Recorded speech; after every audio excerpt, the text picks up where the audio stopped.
According to IGN, this is the 14th most interesting person on the video game world. Also, we had a great time, and I think I got him to spill the beans. You be the judge of that. On the other side, there is not bad enough noise on the background audio, so I left it the way it is. It doesn't spoil the interview at all. Also, this is in 4K. Let's have fun! Let's get started! So you're from Vietnam, right? Yes. Yeah. How were you able to achieve this miracle? A competitive shooter, esport game as a service that has continuous installments over the years. I mean, a lot of it has to do with like luck and timing. I played games ever since I was like 7 or 8 years old.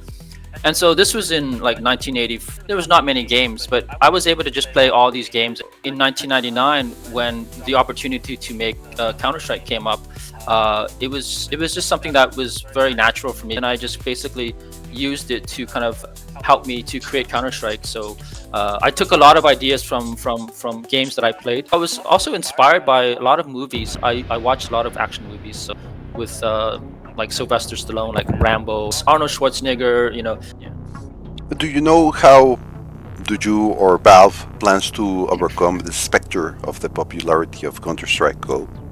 There's always this challenge of convincing the people on the old version to come play the new version. And we had the same problem when Valve made Counter-Strike Source, like CS Source. A lot of players were stuck with CS 1.6, and they were very resistant. They didn't want to play CS Source because they thought it was different, right? But Valve were just very persistent, and they kept improving CS Source. And slowly, the community from 1.6, they moved over to Source. But every time they've done it, they've done a very good job of listening to the community and just kind of taking the player feedback and fixing a lot of the issues that the community has. How long was before you noticed that making Counter-Strike was easier than beating Ninja Gaiden? Yeah, wow, that's a great question. And so, yeah, definitely. How does playing Ninja Gaiden compare to developing Counter-Strike? You know, I would say they're pretty similar because there's different challenges. You know. Yeah. Why everything is an FPS with you? Because I have seen Rust, Counter-Strike. Yeah, yes. Come on, what's up? I've always loved FPS. I think there's something about FPS to me that I love being immersed in a world. So FPS games are the best genre for me to make the player feel like they're in the world. You know, the thing is, not many people know this, but I did make a game that wasn't a first-person game. I made a driving game. And so you can drive this car, and it had guns in it. You can shoot the car. It was like, you know, the old game called Spy Hunter. Yes, absolutely. Yes. It was like Spy Hunter, but it was in 3D. I will send you a video of it. Not many people know this one. Yes, it was a mobile game. I made it on the mobile, and I released it on the Android store, but nobody saw it. It was just, I didn't do any marketing. Nobody saw it, but I thought it was a pretty fun game. I'll send you a link to the video right now. Just for the fun. With the upcoming new alpha response, I just got the chance to play. What will be the focus? Will be more immersive or more action-based, more cinematic, or more action? Yeah, that's a good question. So basically, Alpha Response is a game that is not really computing. It's not really trying to be Counter-Strike. It's not a PvP game. It's more of a PvE game. So it's a game that you can play with your friends, and it's more casual. It's not as hardcore as CS2. So the gameplay is more kind of like Payday, you know. It's kind of like a casual shooter like Payday. Or so when we made the game, we wanted to make a gameplay that was more suited for people who enjoy games like Payday, games like Left 4 Dead, like fun co-op shooters, you know. And so that was really our focus point, and also we were really big fans of the old like Rainbow Six games, but we wanted to make it less not as hardcore as those games. Those games tend to be very very realistic and a bit hardcore. But with Alpha Response, we feel that the gameplay is more geared towards casual players. You can actually adjust the difficulty settings. So if you wanted to make a game that's similar to the very hardcore difficult shooters like Ready or Not or those kind of things. How is Alpha Response different from tactical intervention? I have to ask. Oh, that's a really good question. You know, Well, for one thing, it's a PVE game, and so tactical intervention was like Counter Strike. It's a PvP game, so it focused more on like the competitive kind of aspect of player versus player, and so that tends to bring about a more a different audience. But we did, I think, a lot of the feel of the guns, like the way the guns feel, the way the guns shoot, the way you aim, and also the movement. We did borrow a lot of the ideas that we I implemented in tactical intervention. Like, for example, we added the leaning, sliding. It's very interesting the people that you gather for this project. Oh yeah, well, with Alpha Response, it's a team composed of some guys that I used to work with on tactical intervention, and also some other developers that used to work on some other games. We had one guy that worked on Ghost Recon.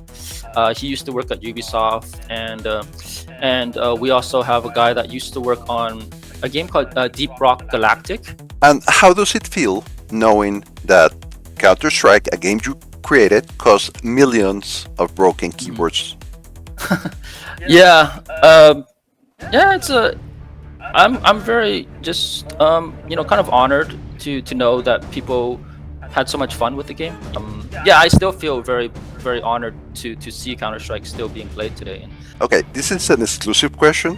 Now that Valve has learned to count to 3, now that they have learned to count until 3, will there be a Counter-Strike 3? I mean, I don't talk to Valve, so I don't really have any inside information. No, I mean, like, I wouldn't be surprised if, maybe 10 years from now, there will be a CS. Did you consider shooting chickens a type of therapy in the game? Will there be alpha chickens in Alpha Response? Oh, that's really a good question. The thing is, I wasn't the one that added those chickens. It was the guy who created CS Italy. He added those chickens. So it was kind of like a nice little Easter egg that he added in. I'm not surprised people enjoy it because it's so satisfying seeing them kind of blow up. And when we first saw it, and back in the early versions of Counter-Strike, we all loved to shoot the chickens, and a lot of times I would lose the match because I was so busy chasing the chickens. Yeah. Seriously talking, I thought it was brilliant because if you're a starting player and you're starting playing the game and you notice a chicken and you can shoot it, you can practice your aim because all the other players in that match are totally wrecking you. Too good. Yeah.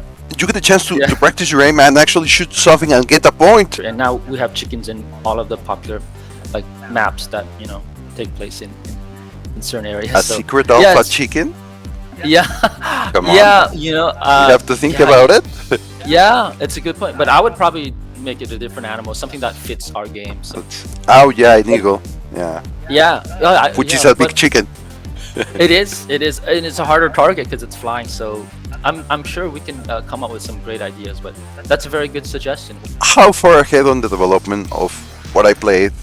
That is Alpha Response, this new game that is upcoming, and I'm excited about it. That's why I'm doing this interview. Are we? So we started developing the game about 3 years ago.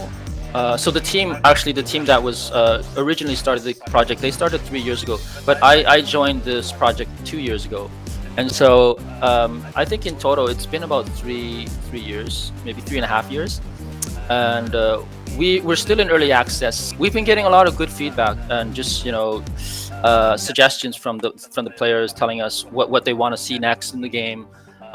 So we're really just taking all of that to heart, and that's kind of how Counter-Strike. When I made Counter-Strike, it was created.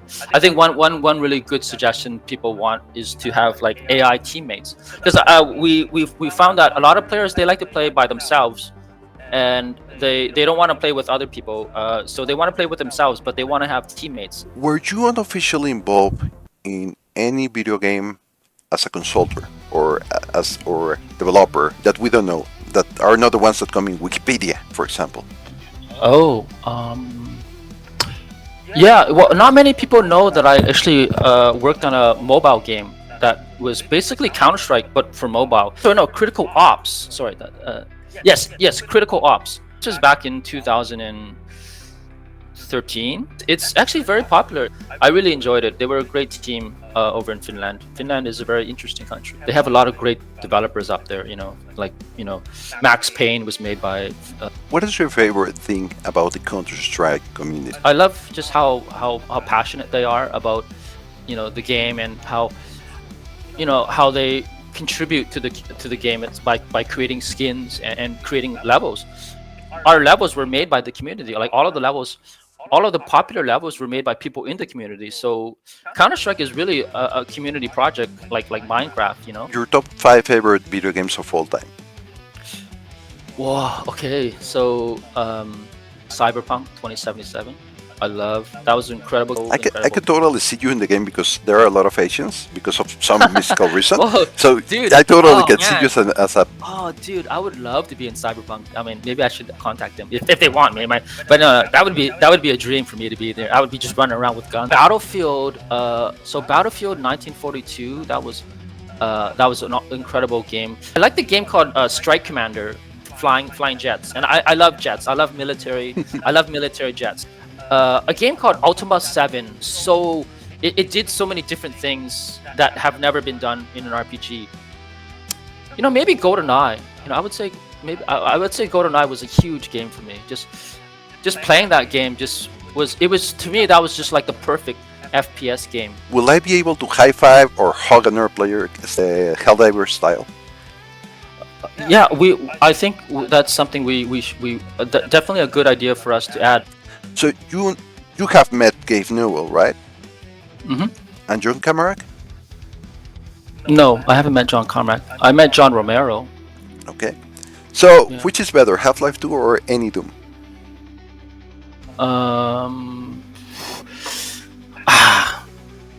For me, I would prefer Half-Life 2 because I enjoy the pacing and the story of Half-Life 2.